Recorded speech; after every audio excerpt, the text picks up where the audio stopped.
Kembali bersama kami dalam Selamat Pagi Malaysia. Terima kasih kerana terus setia dan terima kasih kerana menjawab soalan-soalan yang kami siarkan sepanjang siaran Selamat Pagi Malaysia ini. Dan jangan lupa banyak hadiah-hadiah menarik menanti anda. Jawab soalan-soalan menerusi laman Facebook Selamat Pagi Malaysia.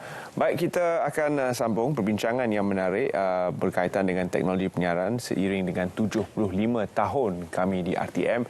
Dan sebenarnya kalau tuan-tuan dan puan-puan penonton pernah datang ke Angkasa Puri pada tahun-tahun sebelum ini, kalau datang tahun ini mungkin lain sedikit kerana sedang kami alami satu perubahan dan juga penambahbaikan di mana di perkarangan Angkasa Puri ini sedang dibina Media City dan ia juga akan membawa perkembangan teknologi terkini kepada arus perdana penyiaran untuk merancakkan lagi siaran-siaran yang akan kami bawa kepada anda.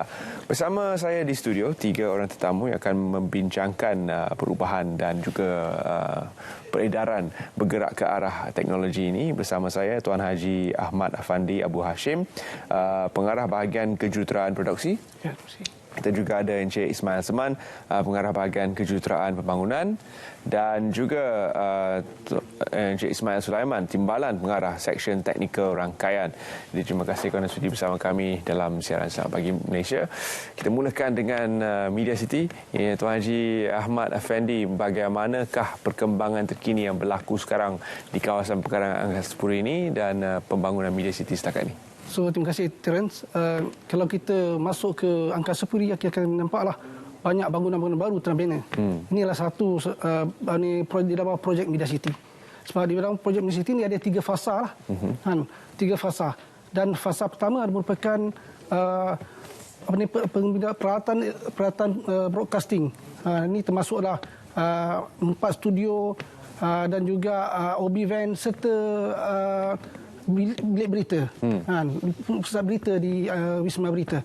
Dan manakala kalau kita tengok building yang baru yang kita buat, ada warna merah, ada yang tinggi dan ada besar, dan di situ itu merupakan fasa ketiga. Dan fasa ketiga ini melibatkan pembinaan menara sebanyak 17 tingkat dan juga 4 studio, new studio, dan kita juga ada studio muzik dan 1 auditorium. Kalau kita masuk depan tu kita nampak yang besar tu, itu ada auditorium. Kalau kita tengok yang merah-merah ni, itu adalah studio-studio, termasuklah studio muzik. Wow. Jadi akan berubahlah wajah Angkasa Puri ini. Bagaimana pula dengan bangunan-bangunan lama yang sebenarnya menjadi ikon kepada Angkasa Puri selama ini? Bangunan-bangunan lama kita masih maintain. Macam Wisma Radio, Wisma TV kita maintain. Cuma peralatan dalam tu kita upgrade. Contohnya macam studio TV di Wisma Berita, di Wisma TV, daripada SD kita upgrade. Di bawah projek Media City ini kita upgradekan menjadi studio HD. Untuk membolehkan kita bersiaran dalam HD sepenuhnya. Begitu juga dengan di Wisma Radio. Segala peralatan otomasi dan juga peralatan studio konti di studio di radio kita upgradekan melalui projek Media City ini. Jadi kita nantikan perubahan-perubahan yang akan dibawa menerusi Media City ini. Tuan Haji Ismail Seman, selaku pengarah kejuruteraan pembangunan, di samping pemantauan projek Media City juga, apakah perancangan untuk memberikan nafas baru dan juga menyebarluaskan infrastruktur kepada stesen-stesen negeri? Terima kasih, Darren. Bahagian kejuruteraan pembangunan berperanan untuk melaksanakan projek-projek civil di Jabatan Penyiaran Malaysia dan juga projek perolehan ataupun naik taraf lah, peralatan-peralatan di RTM ni. Projek-projek yang kita telah laksanakan ialah macam sebagai contohnya kompleks baru RTM Pahan dan juga kompleks baru RTM Negeri Sembilan di Sabah, dan juga yang terbaru ialah RTM Perlis lah. Di RTM Perlis ini, kompleksnya kita telah pun mula bersiaran di kompleks baru mulai 1 April yang lalu lah, sempena sambutan Hari RTM yang ke-75. Jadi kita telah pun bersiaran di sana lah, di kompleks baru. Manakala untuk yang selain pada kompleks, kita buat kotak-kotak untuk kediaman kaki tangan kita lah, yang berdekatan supaya senang dia bergerak lah. Kalau ada kes-kes yang memerlukan tindakan segera, jadi staf-staf yang duduk berhampiran dengan stesen akan bertindak lah untuk menyelesaikan perkara-perkara yang berbangkit. Selain daripada itu juga kita juga peranan juga ialah kita untuk menaik taraf peralatan-peralatan yang lama lah, yang masih lagi katalah sekarang ni zaman analog tak ada lah, mungkin ada peralatan-peralatan digital yang lama mungkin yang berusia 10 tahun yang ke atas memang kena tukar baru. Itulah peranan kami. Ya, kalau kita melihat kepada kualiti siaran pun, saya rasa penonton-penonton kita sudah dapat melihat apakah perbezaan di antara siaran analog yang terdahulu dengan siaran digital yang kita alami sekarang. Tetapi Encik Ismail Sulaiman boleh terangkan dengan lebih lanjut lagi mengenai perbezaan di antara analog dengan platform penyiaran digital sekarang. Okay. Terima kasih Terena. Okay, seperti semua sedia maklum, teknologi penyiaran telah berubah daripada analog kepada digital. Cuma untuk lebih jelas yang digital adalah dalam TV saja. Untuk bahagian radio, penerima ataupun pendengar masih boleh menerima dalam siaran analog. Cuma produksinya semua dah digital lah. Untuk digital radio, yang kelebihan yang penonton boleh nampak adalah dari segi kualiti gambar dan audio lah. Kalau analog, siaran ataupun kualiti gambar tu akan berkurang dengan pengurangan kita panggil field strength lah, kekuatan medan isyarat. Bila medan isyarat tu berubah daripada grade A, B, C, kualiti gambar tu akan berkurang secara gradually lah. Namun untuk siaran TV digital, gambar tu akan sentiasa sempurna lah. Sebab seperti kita tahu, digital sama ada satu ataupun kosong, sama ada nampak ataupun tak nampak. Jadi kalau dalam digital ni sama ada you dapat yang terbaik ataupun terus tak nampak langsung lah. Itu dari segi kualiti. Begitu juga untuk digital, dia memberi satu kelebihan kepada penonton di mana bilangan channel tu dapat dipancarkan lebih banyak, dan peluang kepada broadcaster juga untuk dia lebih membuat lebih banyak konten. Kalau dulu semasa zaman analog kita cuma ada TV1, TV2 saja. Namun setelah kita berubah kepada teknologi digital, kita telah berubah daripada TV1, TV2, TV OK, berita, sukan dan terbaru TV6 lah kan. Okay, itu dari segi benefit kepada penonton. Benefit kita kepada broadcaster adalah dari segi penggunaan spektrum. Kalau dulu kita perlukan spektrum yang banyak untuk memancarkan 6 siaran, kita perlukan 6 frekuensi lah. Namun dengan penggunaan teknologi digital, satu frekuensi yang kita dapat daripada Suruhanjaya ni, kita dapat pancarkan 6 siaran. Dan juga sebagai penyiar, dari segi costing, sebab satu pemancar saja boleh memancarkan 6 siaran. Kalau kita nak dalam zaman analog, kita perlu ada 6 pemancar. Itu yang kita boleh secara ringkas lah kan, dari segi perbezaan antara analog dan digital lah. Mungkin penonton ingin tahu juga tentang khazanah analog yang kita ada ni. Kita ada banyak karya yang memang dah lama, yang semasa zaman hitam putih pun kita ada simpan stok-stok ni. Library kita memang penuh lah dengan stok-stok ni. Jadi adakah boleh atau tidak karya-karya ni didigitalkan untuk terus dinikmati sepanjang zaman? Boleh saya? Ya, Jamat saya. So bahan-bahan lama yang legasi lah, daripada yang lama, daripada SD, daripada hitam putih yang ada di library ni, dalam archive system lah. So benda-benda ni sebenarnya kita boleh digitizekan melalui restoration, sistem restorasi.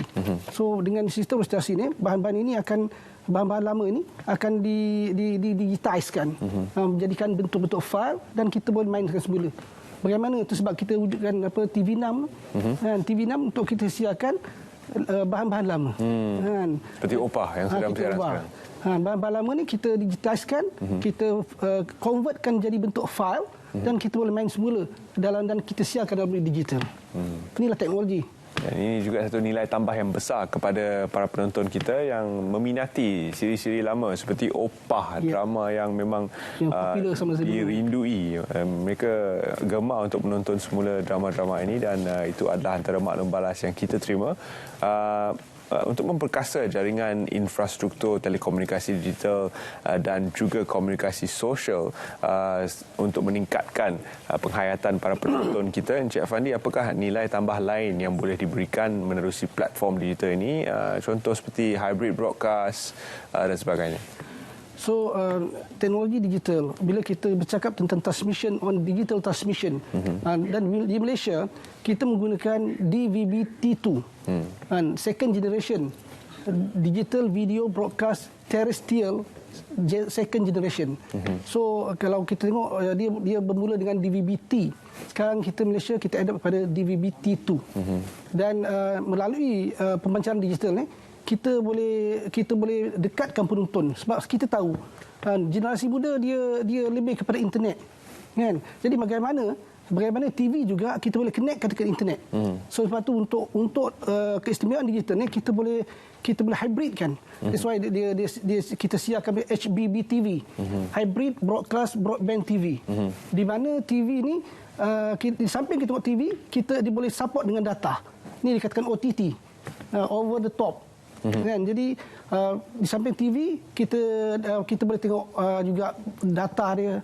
Dan kalau kita untuk membolehkan TV ni terima HBB TV ni, macam di RTM pun kita ada HBB TV. Sekarang pun kita dah siap HBB TV, dan TV tu mesti dia ada dia compile dengan HBB TV punya application, kan. Dan dia ada internet connection. So dari situ bila kita tukar channel, kita akan dapat right button. Dan bila kita tekan right button ni, maka dia akan ada browser. Browser ni kita boleh pilih. Dan sama ada kita tengok news, kita boleh baca news di samping kita tengok TV.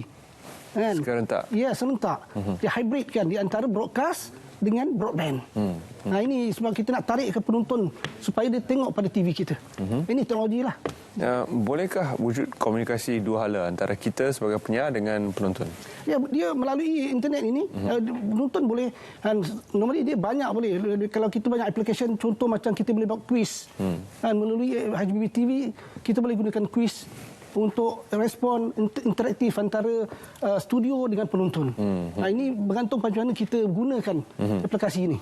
Jadi semua ini bergantung kepada teknologi, apakah perancangan kejuruteraan, bahagian kejuruteraan untuk menambahbaikkan penggunaan teknologi secara meluas, bukan saja di Angkasa Puri tapi di seluruh jaringan RTM yang berada di seluruh negara. Okey, bagi meningkatkan kualiti penerbitan siaran TV dan siaran radio di seluruh negara, kita merancanglah untuk mengganti semua ataupun menaik taraf semua peralatan-peralatan di studio-studio TV ataupun di studio-studio radio di stesen negeri kepada yang baru-baru lah. Yang kalau macam TV itu of course lah, tentulah HD lah, siaran HD. Di Angkasa Puri kita sekarang tengah dalam proses pemasangan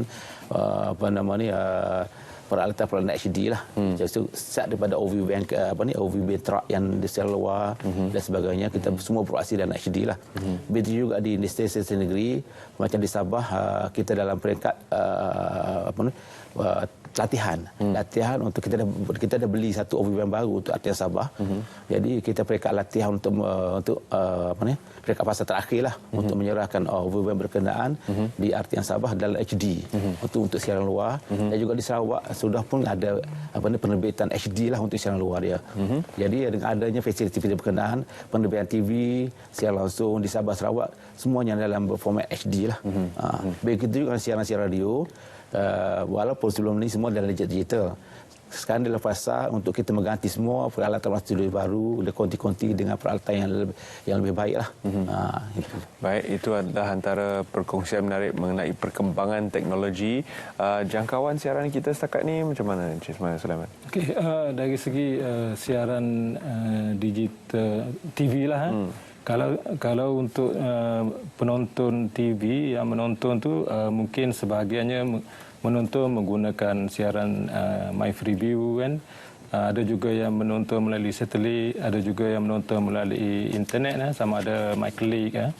So untuk My Freeview boleh dikatakan 92.8% rakyat boleh mendapat menonton siaran melalui My Freeview. Jika menonton melalui satelit, liputan dia sekiranya 100% lah, kan? Di samping itu penggunaan internet juga kita boleh juga menonton, kan.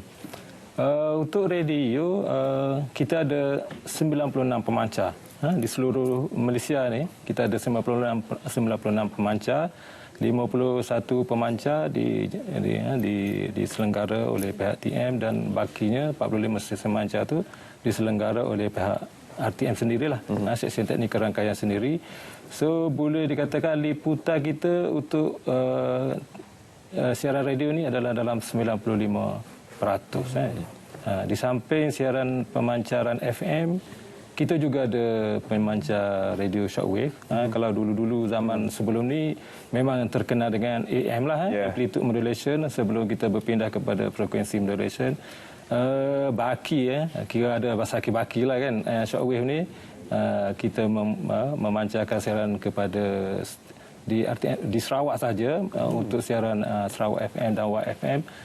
Liputannya memang untuk Sarawak, tapi kadang-kadang kita boleh juga menerima orang panggil QSL card daripada peminat shortwave tu dari seluruh dunia. Kita boleh menerima. Sebab siaran shortwave ni dia boleh travel jauh, tapi tumpuan kita cuma untuk Sarawak lah. Cuma yang dapat dekat mereka semua bonus sajalah, kan. Baik, terima kasih Encik Ismail Sulaiman, Tuan Haji Ismail Seman dan juga Tuan Haji Ahmad Afandi kerana sudi bersama kami dalam Selamat Pagi Malaysia. Kita akan berehat seketika dan kita akan kembali bersiaran bersama anda selepas ini.